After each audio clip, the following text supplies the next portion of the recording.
How many times have you stopped yourself from speaking up, taking action, or making a decision because insecurity froze you in place? That voice telling you can't wasn't born with you. It was planted there by criticism, failure, and unfair comparisons. But let me tell you something. Every minute you keep listening to it, life is slipping away. How long will you let that fear decide for you? In this video, you'll learn how to defeat insecurity the way the Stoics did. They had doubts too, they felt fear.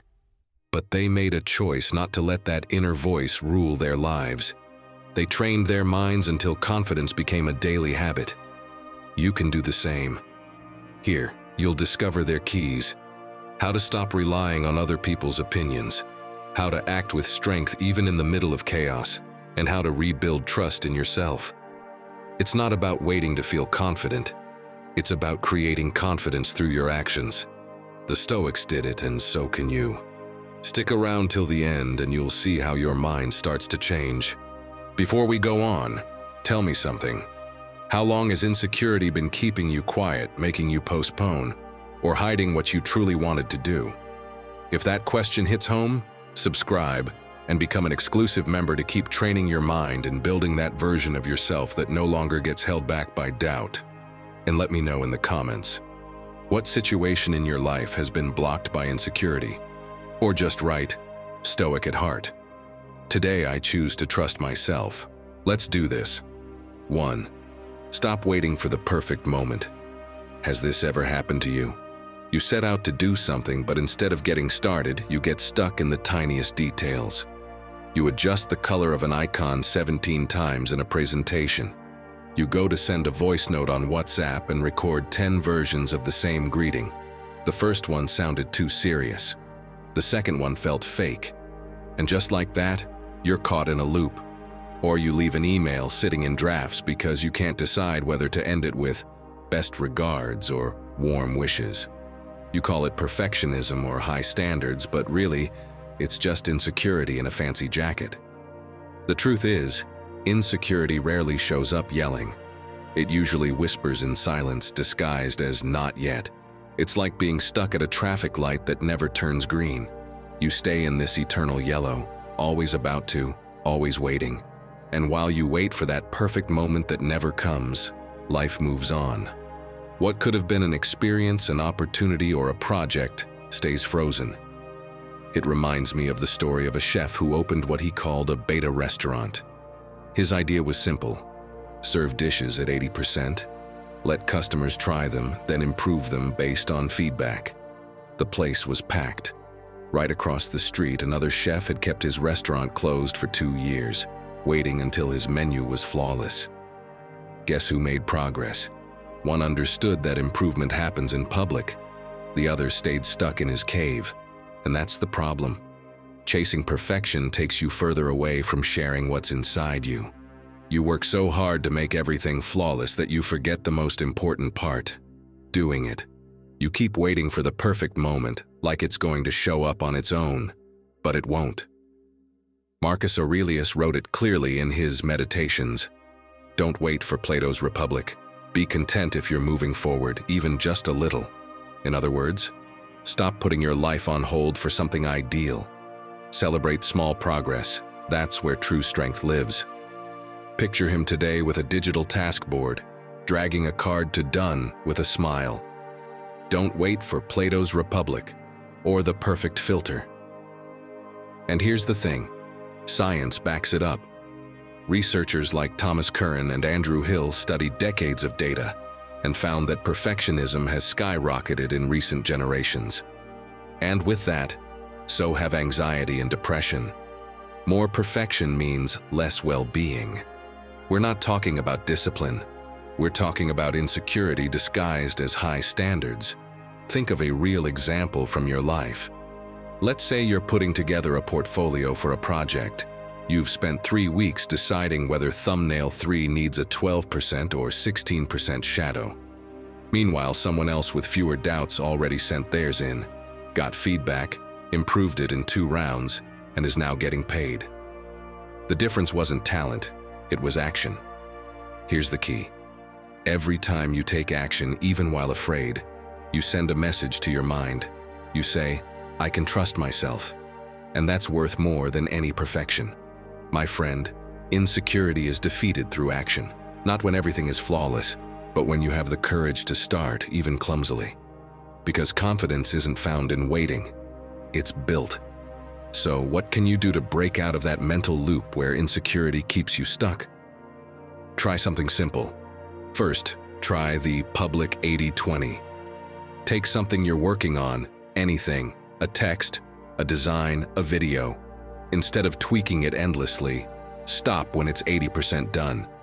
Share that version, even if it feels unfinished.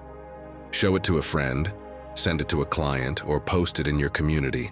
Let the world give you feedback and improve it along the way. Trust me, moving forward with something imperfect teaches you more than spending weeks locked in, fixing a detail no one will ever notice. Second, try the error date. Set a 25-minute timer and pick a task you've been avoiding out of fear of messing up. Send that email, record that video, show that rough draft. Do it in that time and send it as it is. When that little voice pops up saying it's not perfect, answer out loud, "Progress matters more than appearance." And keep going. My friend, next time perfection tries to keep you parked, remember that traffic light stuck on yellow. If you wait for it to turn green, you'll be stuck there forever. You're the one who has to move, even if you're unsure. Because in the end, confidence isn't built by avoiding mistakes. It's built by daring to try so many times that you stop fearing them. So tell me, what could you finally let go of this week if you stopped chasing perfection? If you truly want to eliminate insecurity from your mind, the answer isn't perfection, it's movement. The courage to show up, to fail, and to learn. Confidence is born from repetition, not from a lack of mistakes. 2. Remember, you're not eternal. Imagine your life as one giant calendar on the wall. Each week is a little square, and every Sunday, without much thought, someone rips one off and throws it in the trash. One less. Just like that. Simple, cold. Now look closer. In the current week you've written down, tidy up the drawer cables and look at new sneakers, but tucked away in a corner is what really matters. Call my dad, or send that proposal that could change everything. Insecurity makes you put off the essential and fill your days with tasks that don't scare you. And the ironic thing is, while you do that, the calendar keeps thinning out. My friend, here's the trap. You think you have unlimited time, like there will always be another chance. But no, every passing day is one of a kind and doesn't come back. When you let insecurity make the decisions for you, you're not just losing an action, you're losing a piece of your life. Marcus Aurelius wrote it plainly. You could leave life right now. Let that determine what you do, say, and think. Think about what that means. If today were your last day, would you still keep putting off that conversation, that project, that reconciliation? Suddenly, everything snaps into place. The essential moves to the front, and the rest crumbles. And it's not about obsessing over the end. It's about training your perspective. Epictetus said it clearly in his Enchiridion.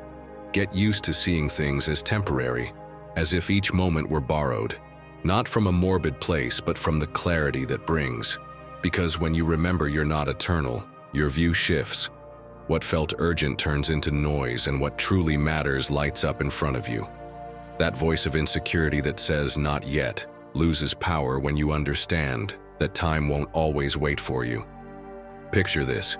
You've been thinking for months about recreating an old photo with your mom in the same place. Each week you put it off because now's not the right time, because work, because it's cold, because you're tired. When you finally go for it, she smiles, but at the end of the day, she says something that hits you hard. "I thought you'd forgotten." That moment weighs more than any fear of how the photo might turn out. That's when you get it. What hurts isn't messing up, it's the time lost. And that's what really gets to us when we realize we're not eternal. It's not the missed obligations that sting. What haunts us is not having pursued the life we truly wanted. Postponing your dreams and desires hurts more than breaking a rule. No, what torments us isn't sending an email with a typo. It's never having written that novel, never taken that trip, never dared to say what you felt. So, my friend, ask yourself now, if you weren't given one more week, what would you do with this one? Not as a philosophical exercise, but as a practical filter. You can start with something simple I call the memento trio. Each morning, pick 3 things. 1 action that moves your project forward, 1 call or message to someone who truly matters, and 1 small act of self-care you won't postpone. Maybe 20 minutes of movement or cooking yourself something decent. That's enough to give your day direction and stop living on autopilot. Here's another practical exercise. Print out a 52-week calendar and mark only the next 10. Imagine that's your real playing field. In each of those weeks, write down 1 brave action that can't be postponed. It could be sending a demo, asking for feedback, making peace with someone, or taking the first step in a dream. Whatever it is, put it in ink. Seeing it limited to 10 weeks makes urgency stop being an idea. It becomes something you can touch. Think about how your mindset shifts when you remember you're not eternal. What once looked like a massive problem shrinks. What you thought was urgent fades into background noise, and what you'd been pushing aside becomes your true priority. Turning insecurity into clarity and confidence doesn't mean the fear disappears. It means you've learned to put everything in its place. And that order only comes when you accept that time is limited. So next time insecurity tries to hold you back, picture that calendar getting thinner week by week. Ask yourself, do I want to waste this square on doubt or on decisions? Because in the end, the only ridiculous thing isn't making mistakes. It's letting anxiety run your mind. Now drop something in the comments. Write, "This week, I begin boldly," and tell me what action you're no longer going to delay. Because remembering you're not eternal isn't depressing. It's the most powerful reminder that your life is in your hands right now. 3. Let go of what no longer makes sense. Think about that drawer we all have at home, full of cables you don't even recognize anymore. Old HDMI cords, chargers for phones that don't exist, adapters that feel like relics from another century. And yet they're still there, taking up space. Why do we keep them? Because maybe one day they might come in handy. Meanwhile, all they really do is clutter up a drawer that could be empty, ready for something new. Your mind works the same way when you cling to things that have already expired. Old ideas, relationships that no longer bring value, fears that no longer make sense. And just like those cables, you keep them just in case. The result is the same, 0 space for what really matters. The interesting part is that this habit of not letting go is closely tied to insecurity. Because even if something old no longer works, even if it makes no sense, it gives you the illusion of safety. It's like telling yourself, here I'm safe, here I'm not exposed to the unknown. But that's not safety, it's a brake. It's like being tied to a moving train and trying to stop it by grabbing the rails with your hands. The more you resist, the more it hurts. Zeno of Citium illustrated this with his metaphor of a dog tied to a cart. If it walks along, it flows. If it resists, it gets hurt. The cart is life, and you decide whether to walk with it or get dragged. The same thing happened in the story of Microsoft. When Satya Nadella became CEO, the company was clinging to its identity as desktop software. It was who they'd always been. It felt safe. But the world had already moved to the cloud. AI was advancing fast, and holding on to that mindset was like staring at the cable drawer, hoping those wires would come back in style. Nadella understood that not letting go meant dying as a giant of the past. So he shifted, and by releasing what no longer made sense, he found clarity and opened up a new future for the company. Seneca spoke about this too, in his letters to Lucilius. Everything flows. Nothing remains the same. What he meant was that resisting change only adds pain. Life is constant transition. And if you accept that, if you understand that what's necessary today may be obsolete tomorrow, you stop living in tension and start finding peace. Now picture this, you're in a job you can't stand. And for 5 years, you've been saying the same thing. Once the crisis passes, I'll quit. The crisis passed. 2 of them, even 3, and you're still there. The attachment isn't to the paycheck, it's to that false sense of safety. That voice saying, if I let go, I'll have nothing. But what's really happening is that you're losing pieces of your life every day you stay in the same place. And here's the key question. What mental drawer are you filling with things that no longer serve you? Maybe it's a relationship that drains your energy, a belief that keeps you stuck in fear, a project that died long ago but you're too scared to let go. There are simple ways to train this skill of letting go. The first is very literal. Open a real drawer in your home. Take out 3 objects you don't use anymore and throw them away. As you do it, ask yourself, what belief or relationship deserves the same fate? That physical gesture creates space in your mind too. Next, write down everything you've lost in the last 3 years. People, places, life phases. Then write what each loss brought you in return. You'll start to see that even the painful things, over time, gave you a new way to grow. And when you see that in writing, your perspective shifts. It's no longer just absence, it's transformation. You can also repeat a quote from Seneca every time fear of change creeps in.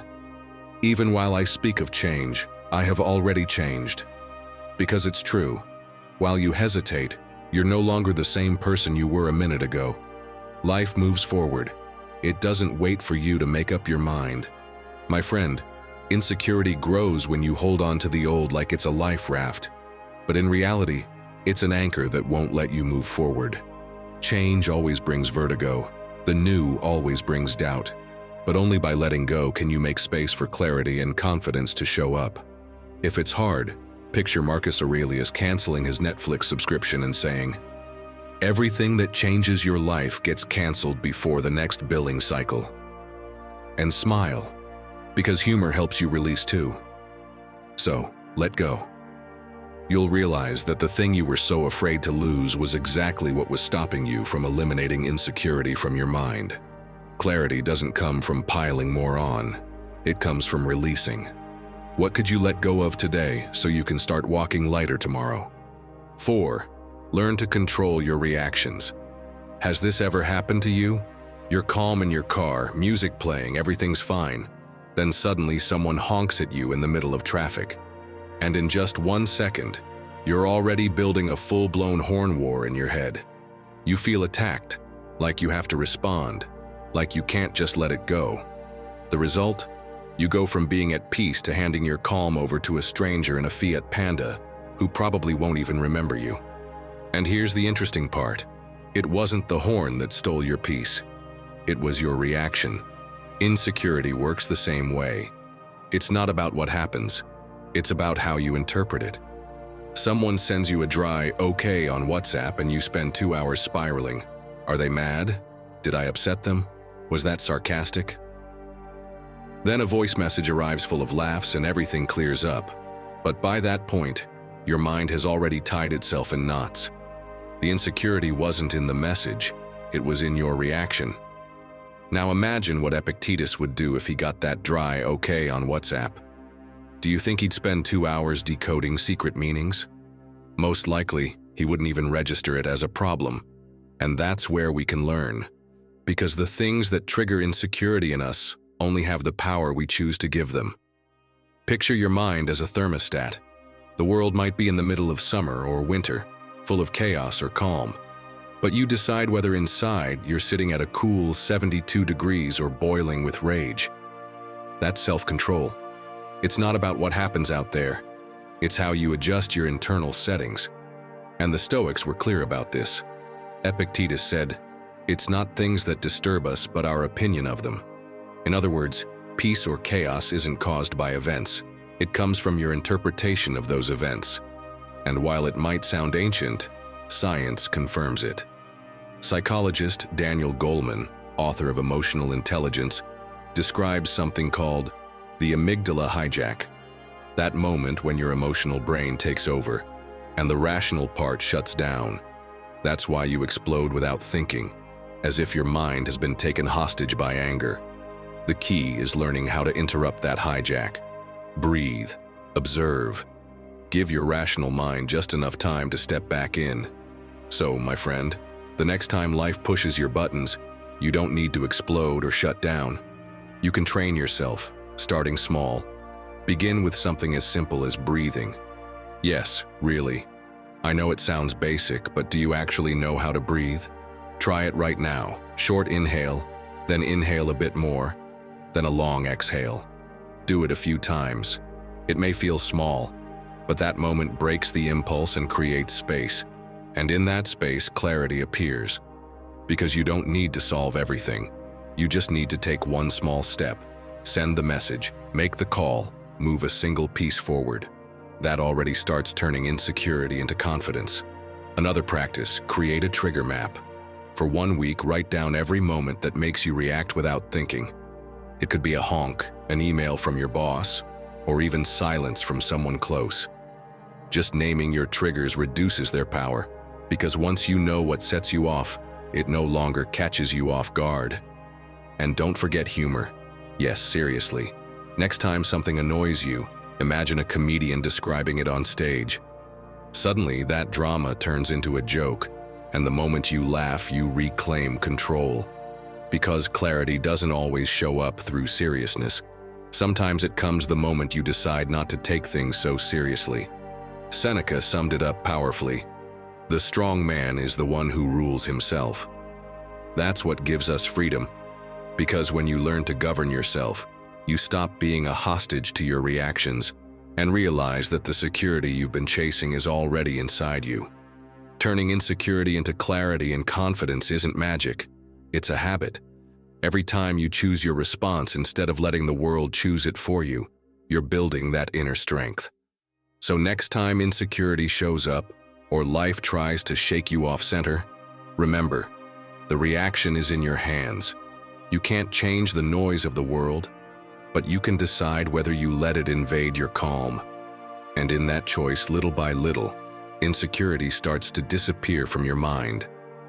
Now tell me, have you ever lost your cool over something as small as someone cutting in line at the supermarket?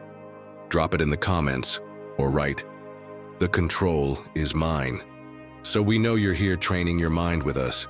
After all, that's what this community is for, to remind each other that clarity is a muscle, and we train it every single day. 5. Change what you believe about yourself. How many times have you caught yourself saying things like, "That's just how I am"? You repeat it with such certainty that it feels like an absolute truth. "I'm not good at public speaking. I suck at numbers. I've never been charismatic." The strange thing is, those phrases weren't born with you. They're not written into your DNA. They were built at some point, maybe after a hurtful comment, a failure that hit harder than you expected, or an unfair comparison. And ever since, they've stayed there like outdated software running in your mind, blocking every attempt to move forward. It's like trying to install a new program on an old computer. No matter how many times you try, the system keeps crashing. Not because the program is broken, but because the operating system was never updated. Your beliefs work the same way. You try to start new projects, make decisions, open up to people, but your mind is still running on labels from years ago. And of course, it crashes. Not because you can't, but because you're still obeying old commands. Take Oprah Winfrey. She grew up being told she came from an impossible place, that her destiny was limited by her background. She could have accepted those beliefs as a life sentence. Many people would have. But she chose to change what she believed about herself. In interviews, she says it clearly. What you believe about yourself is what you end up living. And thanks to that inner shift, she built an empire nobody saw coming. What would have happened if she'd stuck with, "I don't fit in"? That one phrase could have shut down her entire story. Chances are something similar has happened to you. Maybe a teacher once told you you weren't good at English, and you took it as an absolute truth. Years later, you're traveling, you know enough vocabulary, but you freeze up. It's not real inability. It's that teacher's voice still running in your mind like a virus. That's the difference between a fact and a belief. The fact is gone, but the belief still rules your present. Stoicism speaks to this power of inner belief too. Marcus Aurelius wrote, Waste no more time arguing about what a good man should be. Be one. That's the key. It's not what others say, or even what your past failures try to shout at you. It's the story you choose to tell yourself afterward that shapes who you are. If after a mistake you say, "I knew I wasn't good enough," you reinforce the chain. But if you say, "I learned something that'll make me better," you begin turning insecurity into confidence. Here's the thing. Those phrases you repeat to yourself aren't just passing thoughts. They're like roots. Some support you, others tangle you up. So why keep feeding rotten roots that block your growth? If you want to transform insecurity into clarity, you have to pull those roots out and plant new ones. Because yes, beliefs can change. They're not lifelong chains. Let me ask you, what "that's just how I am" phrase keeps playing in your head? Maybe it's "I'm shy," and every time you say it, it justifies your silence. Maybe it's "I'm impatient," and that label gives you an excuse to quit fast. Or "I'm disorganized," and it becomes your way out of trying to improve. Those phrases are like scripts in a play you keep acting out over and over. If you change the script, the story changes too. So, how do you shift all this without falling into magic formula territory? Start by playing with the words you use. That voice that insists, "I can't." Change it to "not yet." It might sound like a small tweak, but it changes everything. It's no longer a wall. It's a half-open door. And trust me, your brain believes it sooner than you think. Also, write down the labels you've been repeating for years as if they were truths. I'm bad with numbers. I freeze up in front of people. I'm a mess in relationships. Write them down, look at them for a second, and then tear them up like old receipts. And while you do, say, "Thanks for your service, but I don't work with you anymore." Humor, too, can be a hammer against insecurity. Here's something else. Chances are you've got a friend who's great at reminding you of what you do well, even when you downplay it. Message them. Ask them what your last win was. You'll be surprised by how clearly others can see what you erase in seconds. It's like having a foggy mirror, and suddenly someone wipes it clean. And there's your real reflection, much clearer than you imagined. Remember this, beliefs are like roots. If the ones you've got don't support you but trap you, pull them out without hesitation. Plant new ones that grow upward, that give you direction, that bring your clarity back. And if you ever doubt yourself, picture Marcus Aurelius ripping out a page from his journal with a useless self-criticism and writing over it, "Today, I choose to be better." Because in the end, if you want to eliminate insecurity from your mind, you have to start by changing what you believe about yourself. 6. Focus only on what's in your control. Picture this. You've been preparing for a job interview for weeks. You practiced in front of the mirror, searched for questions online, even tried on your outfit multiple times just to feel confident. The day comes, you do well, you smile, you say everything you had rehearsed, you did what was in your hands. And yet, the call never comes. Days go by, and your mind starts attacking you. "I should have answered differently. They probably saw how nervous I was. I'm just not good enough." That spiral traps you. You stop sending out resumes, you avoid new interviews, and insecurity grows like a shadow that gets bigger each day. And the strange thing? The problem is no longer the interview. It's your fight against something that was never under your control. It's like being a gardener who, instead of watering his plants, becomes obsessed with making it rain. He looks at the sky every day, hoping the clouds will arrange themselves just right. He burns out, gets frustrated, and forgets the one thing that was actually his to do. Grab the watering can and soak the soil. That's how we often live, trying to control the uncontrollable. And when you pour your energy into that lost battle, insecurity explodes. Now think of an inspiring moment. During the 2008 Olympics, Michael Phelps was swimming in a final when his goggles filled with water. Picture that scene. A packed stadium, millions watching on TV, the pressure of a lifetime, and he's blind in the pool. It would have been easy to panic, but instead of fighting what he couldn't change, he focused on what was in his control. counting strokes just like he'd practiced over and over in training. The result?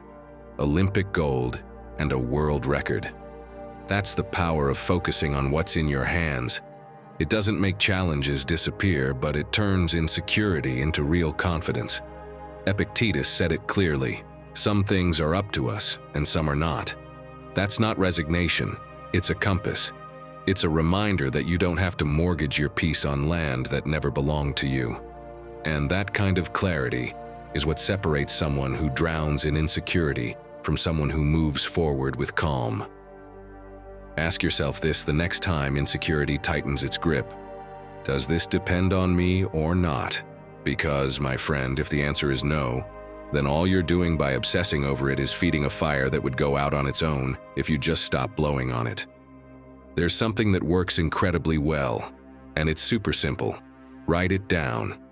Make a list of what's worrying you today. Divide it into 2 columns: what depends on you and what doesn't. You'll realize that half of what's draining your energy was never in your hands. Keep the first column, and the second? Burn it if you want. It's just symbolic, but it's surprisingly freeing. Another useful habit: repeat a phrase from Epictetus that I love. I did what was in my hands. The rest belongs to the world. Every time you catch yourself obsessing over an outcome, release it with those words. Because once you've done your part, what happens next belongs to a space that was never yours to begin with.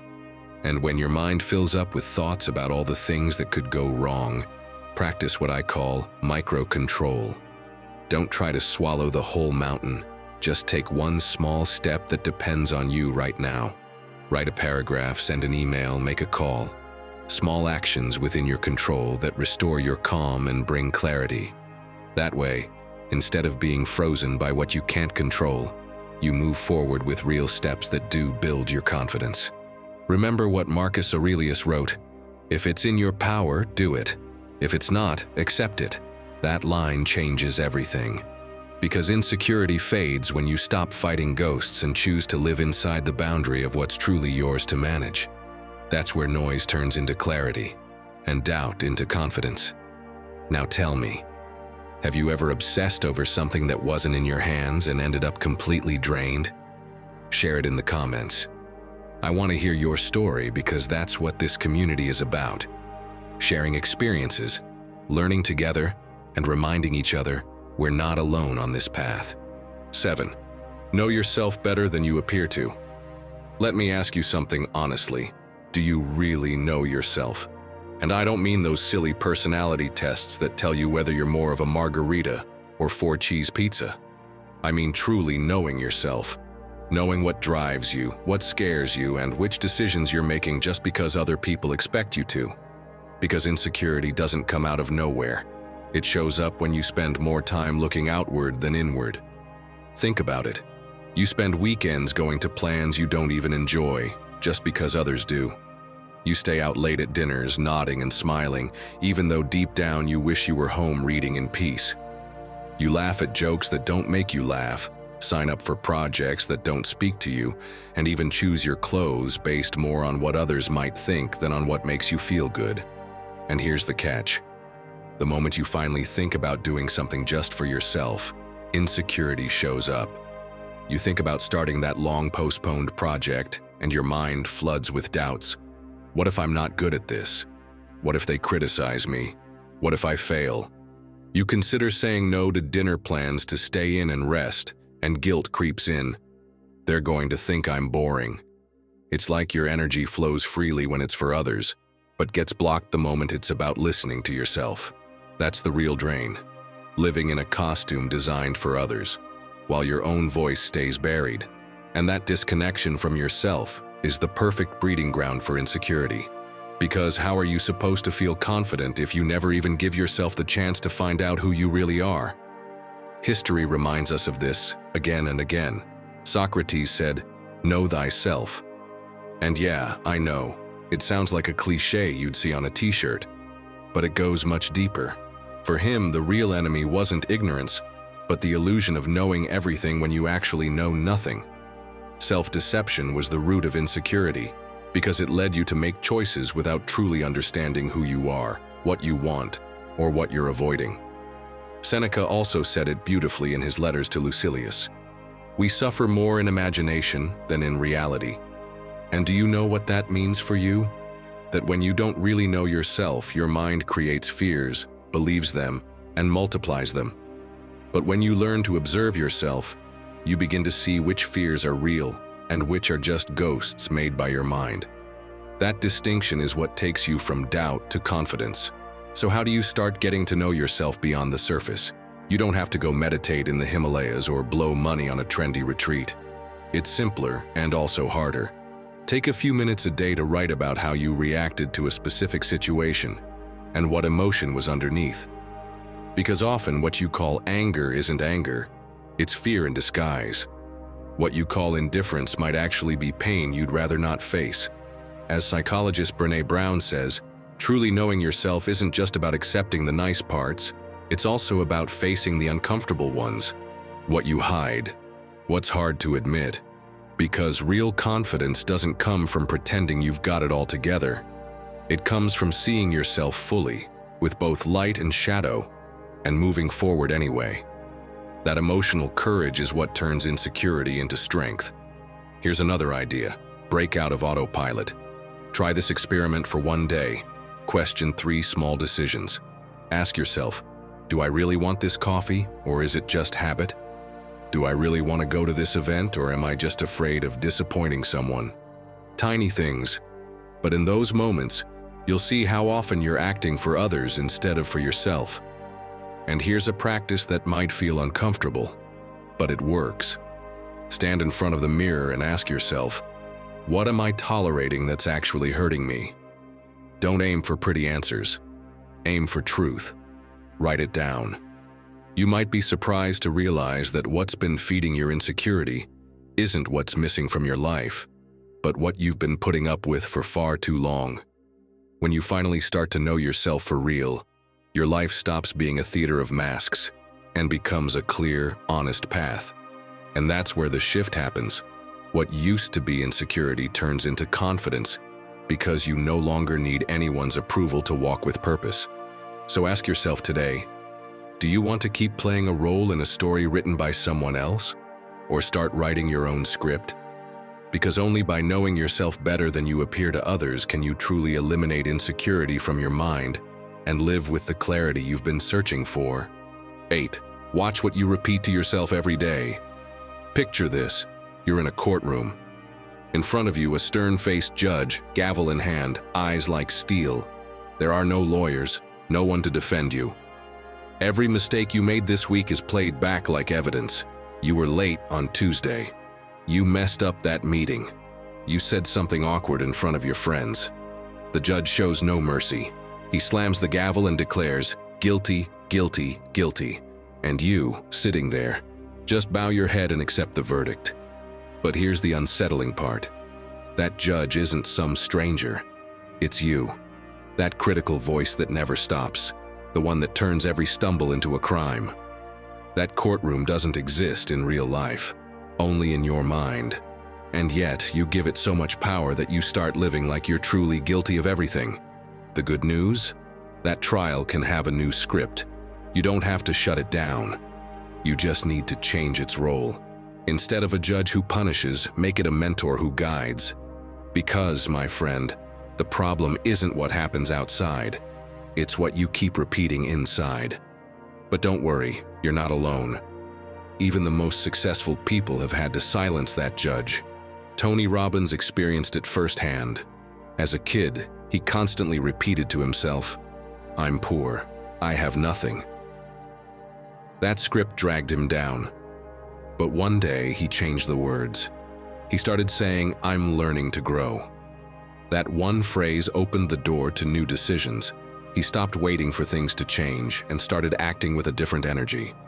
His story shifted the moment his self-talk did. And look how this connects with what the Stoics already knew. Marcus Aurelius wrote, what you think of yourself is far more important than what others think of you. If the most powerful emperor in the world believed the inner voice outweighed 1,000 opinions, how can we not take that seriously? In the end, what you choose to repeat to yourself each morning either builds clarity or fuels insecurity. You've probably been there. You're giving a presentation, your PowerPoint crashes, the slide disappears, and instead of pausing and moving on, your mind blurts out, "I'm such an idiot." That phrase doesn't describe reality. It's a hammer you hit yourself with. And the worst part? You repeat it so often that next time you walk in already nervous, already unsure, already expecting failure. That's the vicious cycle. Now imagine Epictetus in that situation. He could have said, "This failure defines me." But no, he'd smile and think, "This error doesn't define me. My response does." And that's the key. You can either learn from it or throw your laptop out the window. Spoiler, the first one is cheaper and smarter. So, my friend, next time your mind starts criticizing you, try a simple experiment. Instead of launching into your usual harsh phrase, switch it for a question. If your default thought is, "I'm a mess," ask yourself, "What can I learn from this?" It may sound small, but the effect is massive. You go from boxing yourself into a label to opening up a path forward. And here's a fun trick that works better than you'd think. Talk to yourself in the third person like you're your own coach. Instead of saying, "I've got this," say your name. "Anna's got this. Carlos knows what to do." It sounds strange, yes, but studies show it actually boosts self-confidence. It's like your brain hears it from the outside and starts to believe it more. At the core of it all is this: monitor that inner voice that never stops talking. Because if you let it repeat insecurity, that's what multiplies. But if you choose phrases of clarity and confidence, you'll start to believe them and live them. It's not magic, it's daily practice. Marcus Aurelius was right. What you think of yourself matters more than anything others might say. And if you truly want to eliminate insecurity from your mind, start by taking care of the voice you hear the most, your own. So here's your challenge. What's the phrase you repeat to yourself that you know isn't helping you? Drop it in the comments. By writing it out, you're not just getting it out of your head, you're sharing it with this community, full of people like you who are learning to choose better words day by day. Because together we can prove that yes, you can be a judge with empathy. 9. Step outside your safe zone. My friend, the comfort zone has a sneaky trick. At first, it feels like that cozy couch you throw yourself onto on a lazy Sunday and think, "I could stay here forever." But over time, that same couch starts to feel more like an old pull-out bed, the kind that leaves you with a sore back in the morning.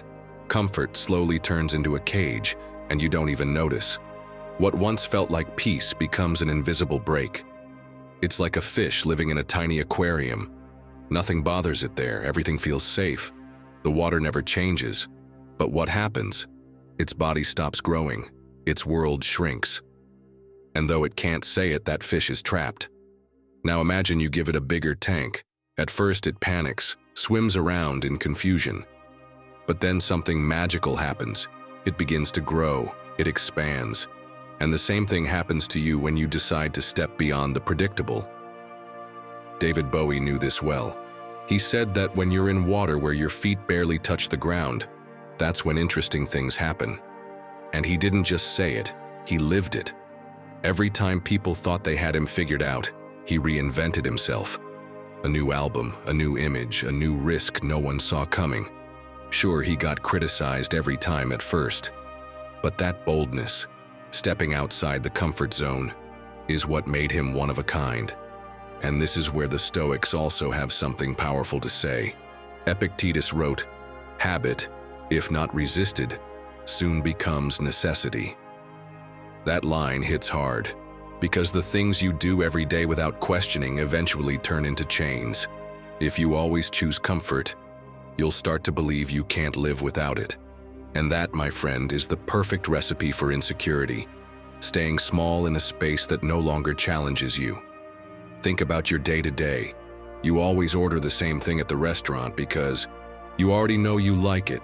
You sit in the same spot at the cafe, talk to the same people, take the same route to work. And look, routine isn't bad by itself. What's harmful is when your entire life becomes autopilot, because that's when growth stops.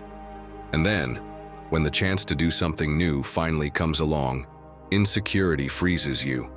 So next time you feel comfort lulling you into sleep mode, try discomfort, just a little. You don't need to move countries or switch careers overnight. Start small. Try this experiment. Change your route to work this week. Pay attention. You might spot a new coffee shop or a street you never noticed before.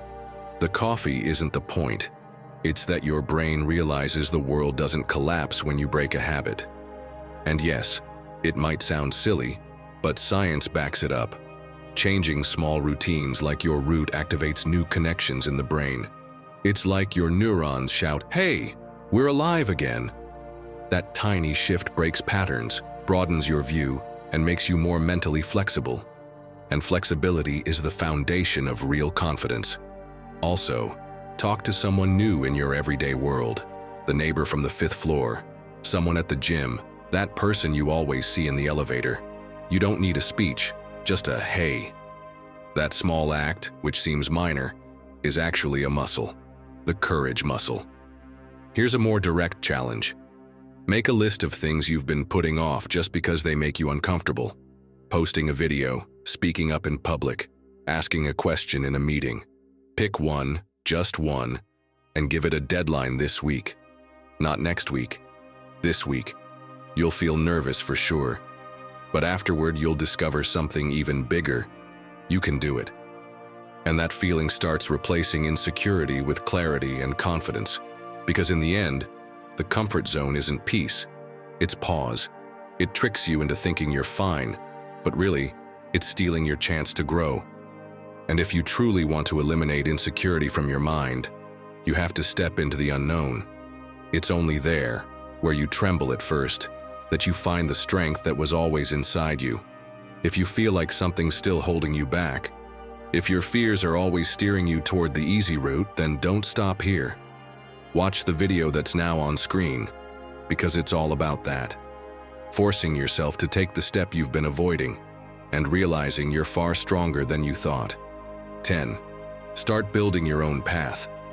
Imagine you're walking along the shoreline. You see footprints in the sand and decide to follow them. They seem safe, as if someone already tested the ground for you. You walk and walk, but after a while the tide washes those footprints away. You stop, look back, and realize there's nothing behind you. That's when it hits you. You never left your own mark. You were just stepping into someone else's.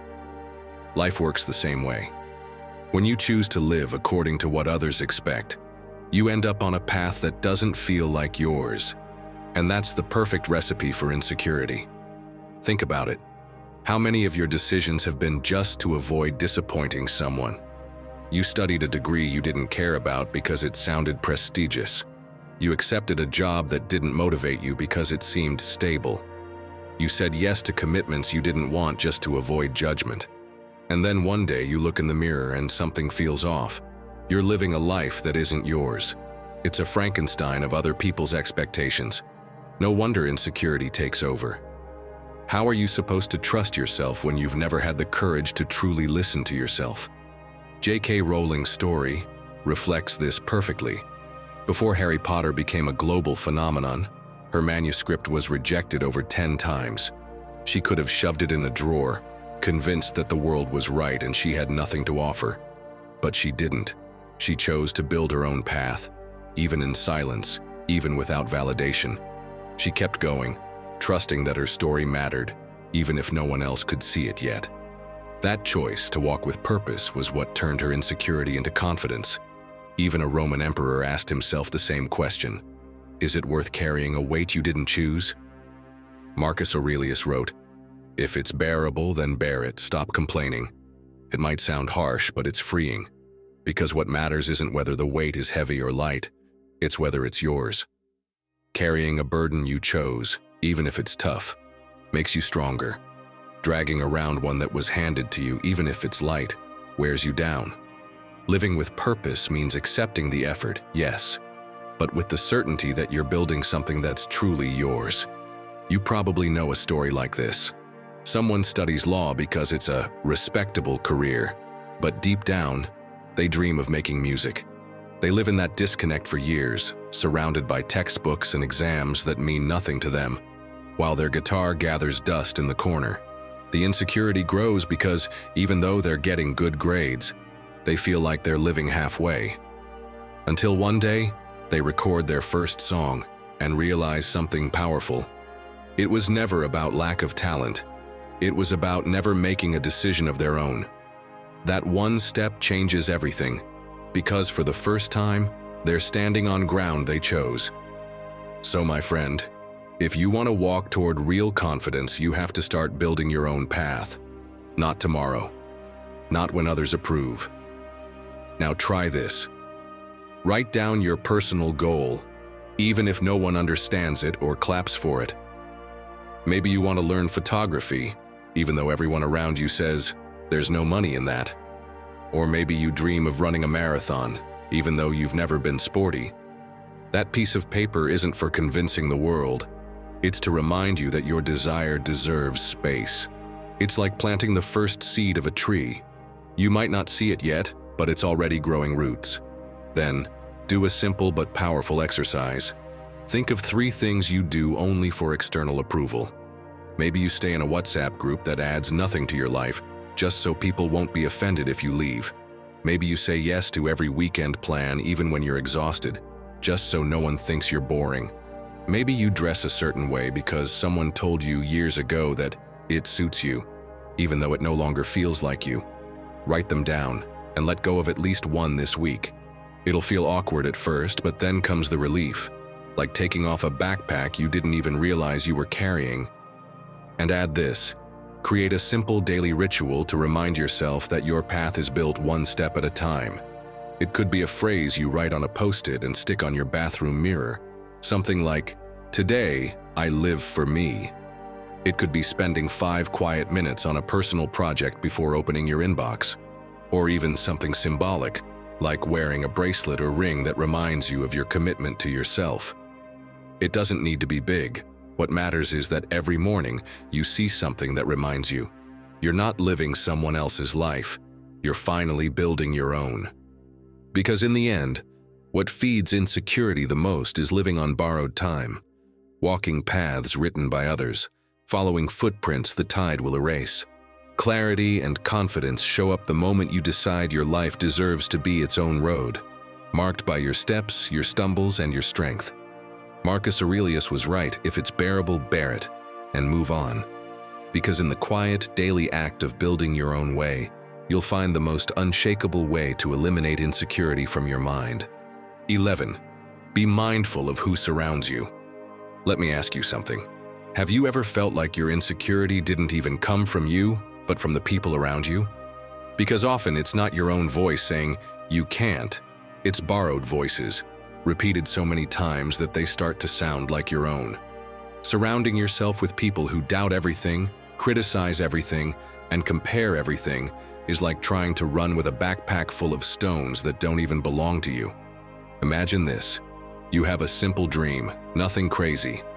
You want to learn French because you dream of climbing the Eiffel Tower and ordering a coffee in French. The idea excites you. You picture yourself traveling, watching movies without subtitles, feeling proud of learning something new.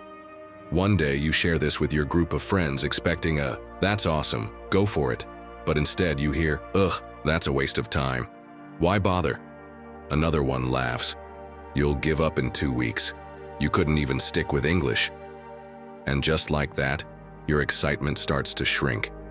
You begin to wonder if they're right. Insecurity creeps in. That night you glance at the language app you just downloaded, feel a knot in your stomach, and close it. A week later, you don't even open it again. Months go by and you forget why you wanted it in the first place. It's not that you couldn't do it, you just adopted someone else's insecurity. And that's the danger. We don't even realize how much our environment shapes what we believe is possible. Marcus Aurelius put it powerfully in Meditations. The life of a man is what his thoughts make of it. And those thoughts? They're often built with what you constantly hear around you. Spend enough time around people who doubt everything, and soon your thoughts start sounding just like theirs. Now picture what Epictetus would do if someone told him, Better not try, it'll probably go wrong. He'd probably raise an eyebrow, smile, and say, "That's your opinion, not reality." And he'd keep walking like nothing happened. That's the attitude of someone who knows that what matters isn't what others think. It's what you choose to do with what's in your control. You've probably heard of the Rule of 5 made famous by Jim Rohn. It says you are the average of the 5 people you spend the most time with. It might sound like a stretch, but think about it for a second. If you hang out every day with someone who complains nonstop, how long before you start doing the same? And if you're around someone who always looks for solutions, don't you start seeing more options too? Social psychology has proven this again and again. Your mood, your habits, even your worldview are contagious. Steve Jobs knew this well. He said that part of his success was surrounding himself with people who pushed him to think bigger, not those who tried to keep him comfortable. He understood that having a purpose isn't enough. You need voices around you that remind you what you're capable of, not voices that clip your wings before you even try. That's the difference between staying small and daring to grow. So what can you do to make sure your environment stops draining your confidence? Start with a simple audit. Write down the 5 people you talk to the most each day, and ask yourself how you feel after spending time with them. Lighter or heavier? Motivated or smaller? Seeing it on paper opens your eyes. Next, find someone who inspires you, and spend more time around them. You don't need to know them in real life. Listen to their podcast, read their books, watch their videos. Having that voice regularly in your day is like fresh air. It shifts the tone of your internal dialogue. At the same time, reduce how much time you spend with people who only criticize and never do anything. You don't have to cut ties completely. Just set boundaries. If you know someone always responds with negativity, stop sharing your most important plans with them. That's not selfishness, it's self-respect. Your confidence needs a space where it can grow without being crushed at every turn. My friend, you already know this. Your environment is the soil where your roots grow. So ask yourself, are you surrounded by voices that shut you down, or voices that lift you up? Because if you want to eliminate insecurity from your mind, it's not enough to change how you think. You also need to protect who speaks into your life. If you look closely, everything we've explored so far has one thing in common. Each step brings back more clarity and strength. You start letting go of what weighs you down, you set boundaries, you begin to hear your own voice again, and little by little, insecurity starts losing space in your life. But there's something more, because none of this will matter.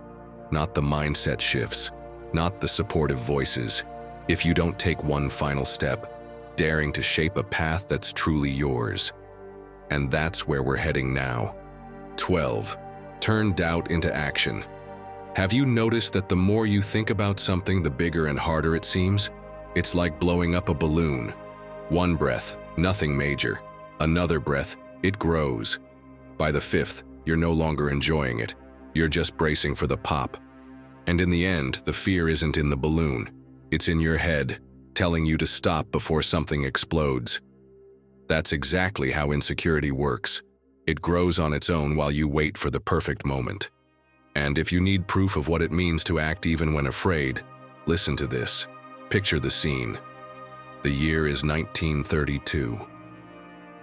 Amelia Earhart stands on the runway, staring at a plane that looks too fragile for the ocean waiting ahead. It's cold, the wind is fierce, and no one around her can guarantee success. She could have stayed on the ground, frozen by doubt. She could have told herself, "I'm not ready. Maybe later." But she didn't. She climbed into the cockpit, fastened her helmet, and took off. Hours later, she became the first woman to fly solo across the Atlantic. And when asked how she did it, her answer was simple. The most difficult thing is the decision to act. The rest is merely tenacity. Amelia didn't wait for fear to go away. She didn't let doubt take over her mind. She chose to move, and that action is what transformed fear into confidence. Seneca warned of this in his letters. It's not that we have little time, but that we waste a lot. And wasting time isn't just lounging on the couch. It's also getting stuck in loops of overthinking, going over the same, "What if I fail?" and "What if this doesn't work?" again and again. Every minute spent in that cycle is fuel for insecurity. Here's something curious. Your brain operates in a very specific way. When you just think, worry grows and multiplies. But the moment you act, even in a tiny way, everything changes. It's as if the brain finally gets the message, "Okay, we're doing this." That spark cuts through the noise, and insecurity begins to shrink. Now imagine you've been thinking of launching an online project. You've spent months watching tutorials, signing up for courses, designing logos, picking out colors, but still, nothing's published. You tell yourself you're preparing, but really you're feeding insecurity. Meanwhile, someone with less experience already launched a rough version, got feedback, improved along the way, and is making progress. The difference wasn't talent, it was movement. So what can you do to stop letting insecurity run the show? Start with something ridiculously small. If you haven't posted anything in months, publish a simple landing page. Your hand might shake as you hit publish, but that tiny action is worth more than 100 unstarted courses sitting in your downloads folder. Next, instead of obsessing over getting everything perfect, aim to get real feedback. Share your idea with a couple of trusted people and ask what they think. That input is gold. It helps you improve while you move forward, instead of staying trapped in theory.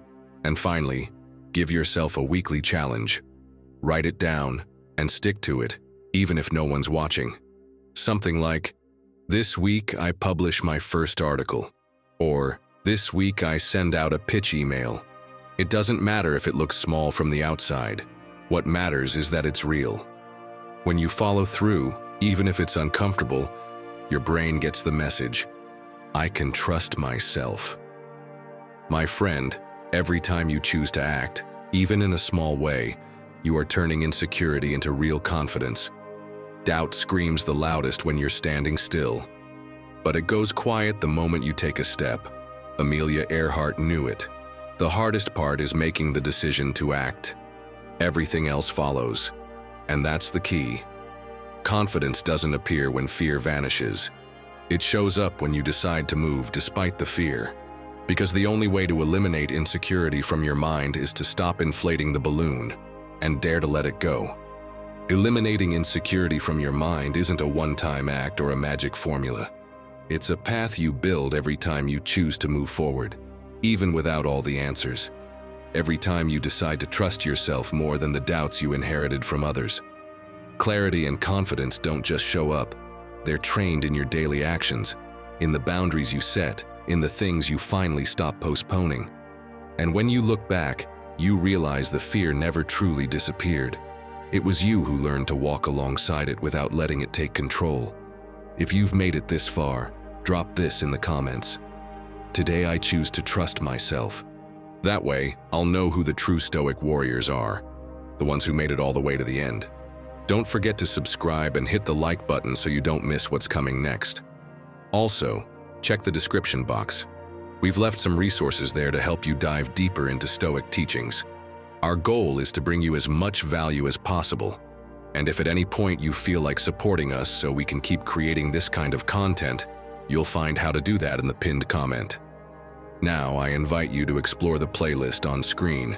It's designed to help you face life with greater wisdom and confidence. Click it, and let's keep growing together. Until the next talk, take care and keep embracing your inner Stoic.